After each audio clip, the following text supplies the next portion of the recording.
السلام علیکم ورحمۃ اللہ وبرکاتہ نحمدہ ونصلی علی رسولہ الکریم فاما بعد فاعوذ باللہ من الشیطان الرجیم بسم اللہ الرحمن الرحیم۔ میرے پیارے اور محترم اسلامی بھائیوں، آج ہم رزق کے حوالے سے ایک بہت ہی پیارا واقعہ سنیں گے۔ یہ رزق انسان کو کس طرح اس کے پیچھے آتا ہے، ڈھونڈتا ہے۔ حضرت سیدنا ابو یعقوب اقطع بصری رحمۃ اللہ تعالی علیہ یہ فرماتے ہیں کہ ایک بار میں حرم مکہ شریف میں 10 دن تک میں بھوکا رہا۔ 10 دن بھوکا رہنے کے بعد مجھ پر جسم کے اندر کمزوری آ گئی، اور میں اس کمزوری کو دور کرنے کے لیے جنگل کی طرف چل پڑا کہ ہو سکتا ہے کوئی چیز مل جائے کہ میں اپنے جسم کی اس کمزوری کو دور کر سکوں اور پھر اللہ تعالیٰ کی عبادت کر سکوں۔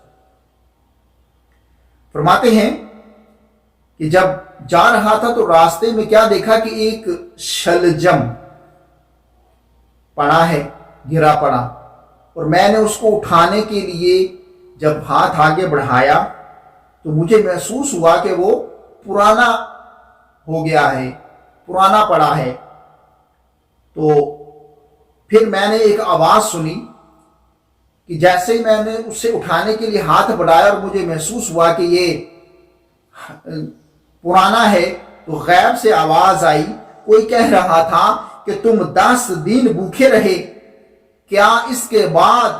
تمہارے لیے یہی ایک شلجم رہ گیا تھا؟ تمہارے لیے یہ ایک پرانا شلجم رہ گیا تھا؟ کہتے ہیں کہ میں نے یہ بات سن کر جو اٹھایا تھا اسی کو اس جگہ پر رکھ دیا، اور مسجد الحرام شریف میں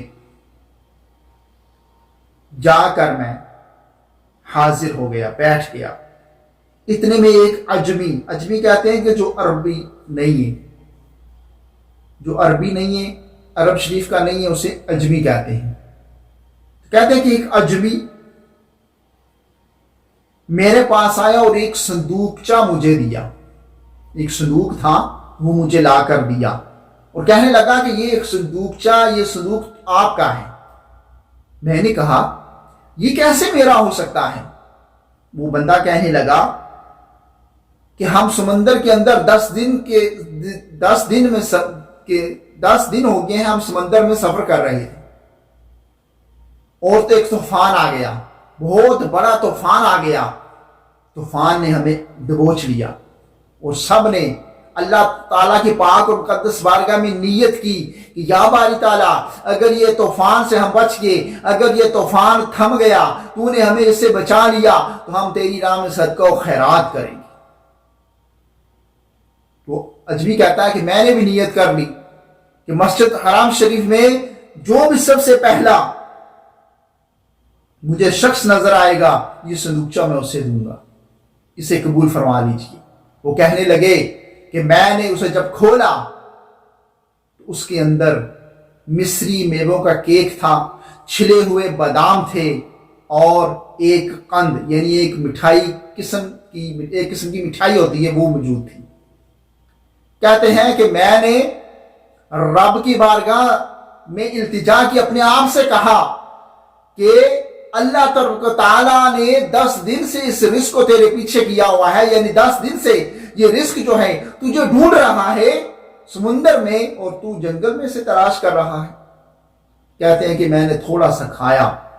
کھانے کے بعد میں نے کہا کہ جتنی مجھے حاجت تھی، ضرورت تھی، میں نے لے لیا، باقی لے جائیں آپ جا کر اپنے بچوں میں تقسیم کر دیجیے، بچوں کو تحفتاً دے دیجیے۔ میرے میٹھے اور پیارے اسلام بھائیوں، یہ شان ہے اللہ والوں کی، یہ شان ہے اولیاء کرام کی، یہ اولیاء کرام کا توکل ہے۔ ان کے توکل کی کیا شان ہے کہ 10 دن بھی بھوکا رہنے کے باوجود جو کھانے کو ملا اس میں سے بھی تھوڑا حاجت کے مطابق لیا، باقی واپس کر دیا، واپس تحفتاً دے دیا، باقی دوسروں کے لیے چھوڑ دیا، دے دیا۔ کیوں؟ انہیں پتا ہے، ان کا توکل مضبوط ہے کہ اللہ تبارک و تعالیٰ نے جب تک ہمیں زندہ رکھنا ہے وہ رزق ہمیں دیتا رہے گا، اس نے ہمیں رزق دینا ہے۔ اللہ تبارک و تعالیٰ نے قرآن پاک کے اندر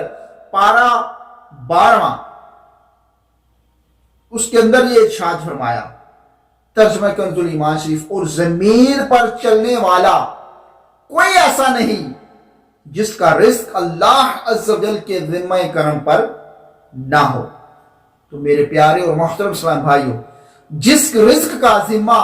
اللہ عز و جل نے لے لیا، اللہ عز و جل فرما رہا ہے کہ زمین پر کوئی ایسا نہیں ہے، کوئی ایسا جاندار نہیں ہے، کوئی ایسا چلنے والا نہیں ہے کہ جس کا رزق میرے ذمہ کرم پر ہو، پھر بھی ہم اس رزق کے پیچھے پیچھے بھاگ رہے ہیں، جبکہ اللہ تبارک و تعالیٰ نے مغفرت کا نہیں فرمایا۔ مغفرت کے لیے ہمیں جد و جہد کرنی ہے لیکن ہم نہیں کر رہے۔ جس کا فرمایا کہ یہ میرے ذمہ کرم پر ہے، اس کے لیے ہم دن رات ایک کیے ہوئے ہیں، لیکن جو مغفرت کا ذمہ اللہ نے نہیں لیا اور مغفرت کا پروانہ ہمیں نہیں دیا، فرمایا کہ رزق میرے ذمہ کرم پر ہے، تو پھر بھی ہم اس رزق کے پیچھے ہیں، لیکن مغفرت کے لیے، اپنی آخرت کے لیے اللہ تبارک و تعالیٰ نے جس مقصد کے لیے بھیجا ہے اس کو بھول کر ہم دنیا کے پیچھے پڑے ہوئے ہیں۔ اللہ تبارک و تعالیٰ ہمیں اس بات کو سمجھنے کی توفیق عطا فرمائے کہ ہم نے ابھی یہ سنا کہ رزق اس کے 10 دن سے ان کے پیچھے تھا، اسی طرح ہر بندے کے پیچھے رزق ہوتا ہے، جو اللہ نے اسے دینا ہوتا ہے وہ اس تک پہنچ کر رہتا ہے۔ اللہ تبارک و تعالیٰ کی پاک اور مقدس بارگاہ میں دعا ہے کہ اللہ تبارک و تعالیٰ ہمیں جس مقصد کے لیے بھیجا اس مقصد کو یاد رکھ کر اس پر عمل کرنے کی، اس کی تیاری کرنے کی ہمیں توفیق عطا فرمائے، آمین بجاہ نبی الامین صلی اللہ تعالیٰ علیہ وآلہ وسلم۔ بہت سارا اپنا خیال رکھیے گا، ملتے ہیں پھر کسی نئے واقعے کے ساتھ۔ السلام علیکم ورحمۃ اللہ وبرکاتہ۔